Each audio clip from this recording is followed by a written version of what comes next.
So ilan sa mga naging tanong sa akin after kong i-reveal na magfo-for good na nga ako dito sa Mindanao, paano na yung buhay sa Maynila? Like siguro iniisip nila yung career, yung bahay, yung sasakyan. How did I decide na mag-for good na dito sa Mindanao? Bigyan ko kayo ng idea, no? Itong pag-uwi ko dito sa Mindanao, finally, deciding for good na dito ay hindi siya naging one night decision.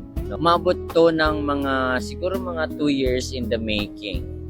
Bago ako mag-decide talaga na for good na dito, nagbabakasyon ako noon. And then, sobrang bitin na bitin ako sa bakasyon. Tapos, alam mo yung sobrang bigat sa pakiramdam na eto na naman, babalik na naman ako, sasakay na naman ako ng eroplano. Pagbaba ko ng eroplano sa Maynila, bakbakan na naman. Parang, alam mo yung nanggaling ka sa sobrang relax na lugar, sobrang slow facing, tapos biglang pagdating mo ng Maynila, bakbakan na naman yung ganun. Alam mo yun, magkaibang mundo talaga.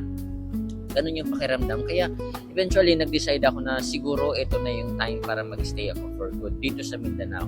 And I know ilan sa mga tanong ninyo or bumabagabag sa inyo is paano yung magiging income, magiging source of income. Bigyan ko kayo ng idea, no? Nag-aral ako ng masters kasi sa mga hindi nakakaalam, dati na akong nagturo ng college sa Manila. So, 3 schools yung aking pinagturuan. Pero hindi pa ako master's degree holder that time. So, sabi ko, pag-uwi ko ng probinsya, may mga schools naman na doon. So, i-pursue ko yung aking master's and baka sakaling makapasok ako. So, that's the plan. Nag-aral ako, nakatapos ako ng master's, may work ako noon, sinabay ko, and then nag-resign ako. So, to make the story short, umuwi ako nung June, biyahe ako from Manila, dinala ko yung sasakyan, dinala ko yung motor, yung tropa ko yung nag-drive, si Gilbert. Yung bahay na tinitirhan ko doon, hindi naman sa akin yun, nangungupahan lang ako doon. So, ang laki ng bills na binabayaran ko sa Manila kasi kailangan magbayad ng bahay, 5,500, yung kuryente, nasa 4,000, mag-isa lang ako. Tapos yung tubig, nasa 500, yung gas, yung toll, yung maintenance, internet, sobrang taas ng cost of living sa Manila. And so, pag uwi ko dito, nag-apply ako sa school and hindi ako nakapasok. Hindi ko alam kung ano yung rason with my experience. Tapos, galing pa ako sa abroad, supported with yung course sana na gusto kong pagturuan. Hindi ako nakapasok.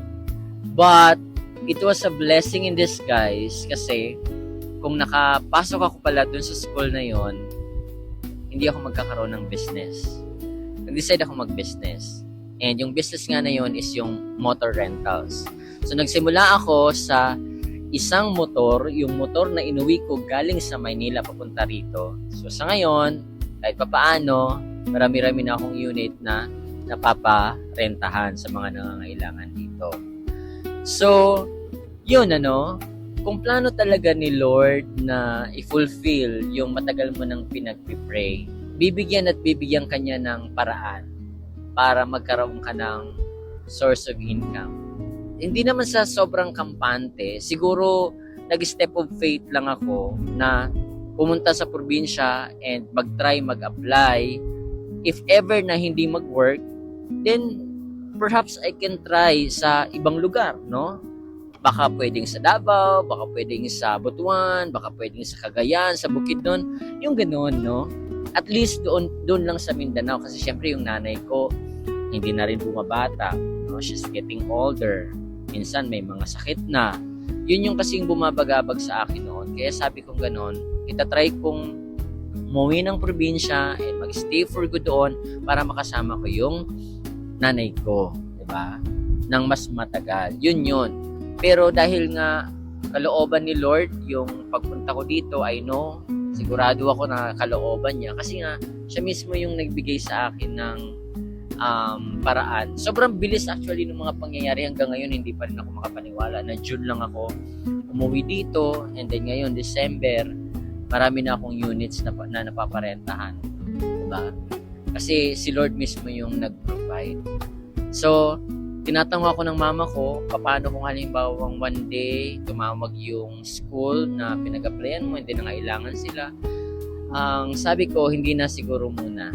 Kasi sobrang ini-enjoy ko yung freedom ko.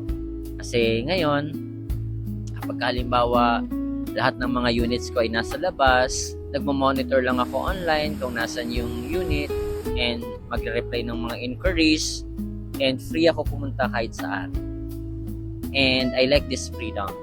So, sobrang thankful ako kay Lord. So, yun, ano. So, kung meron man sa inyo dyan na nababother and nagpaplano na din na gusto mag-for good sa kahit saang probinsya ninyo, ano, dapat meron kayong skills, dapat meron kayong plan B, yung ganon. So, ako hindi naman ako talaga nag-worry na kung hindi ako makakapasok ng school na applyan ko, galing naman ako sa corporate, meron naman akong experience, di ba?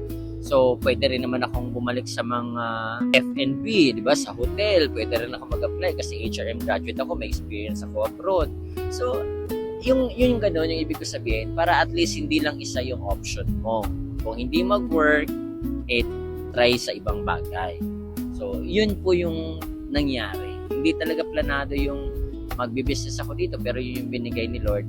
And mas maganda pa yung binigay niya doon sa plano ko. So, yun po. Ganun. Sana nasagot.